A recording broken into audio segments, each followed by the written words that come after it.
শীতের সবজি, সেটা যদি আবার দেশি মাছ দিয়ে রান্না করা হয় তবে তো স্বাদের কথা আর নাই বললাম। আসসালামু আলাইকুম। ফুলকপি আলু দিয়ে দেশি কই মাছ রান্না করব।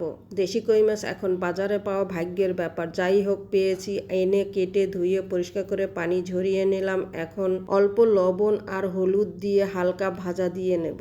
মাছগুলো ভাজতে ভাজতে আমি এদিকে আলু ফুলকপি কেটে নিয়েছি। মাছগুলো তুলে নিয়ে ওই তেলেই আমি সব মশলা দিয়ে একত্রে কষিয়ে নেব। এখানে আমি নিয়েছি 1 চা চামচ হলুদের গুঁড়া, 2 চা চামচ মরিচের গুঁড়া, 2 টেবিল চামচ পেঁয়াজ বাটা, 1 চা চামচ রসুন বাটা, একটা টমেটো সেটাও পেস্ট করা, আর দিয়েছি অল্প একটু কাঁচা পেঁয়াজ। এখন এই মশলাগুলোর ভিতরে অল্প একটু পানি দিয়ে আমি খুব ভালো করে কষিয়ে নেব।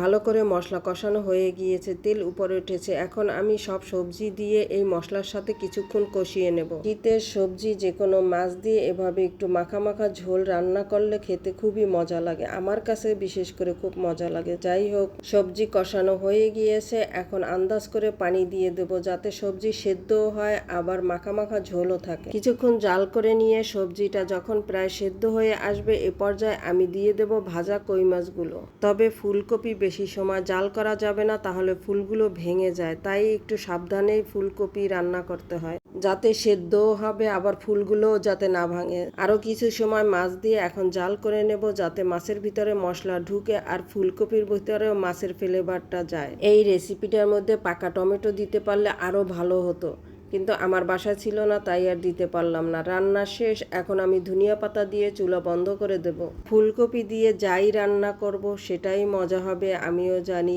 ইলিশ মাছ বলেন, চিংড়ি মাছ বলেন, তবে দেশি কই মাছ দিয়ে যে কোনো সবজি রান্না করা হোক বা ভুনা করা হোক, এটার ঝোল দিয়ে ভাত খাওয়া যায়। স্বাদ আর ঘেরানি অন্য রকমের। সবাই ভালো থাকবেন। আল্লাহ হাফেজ।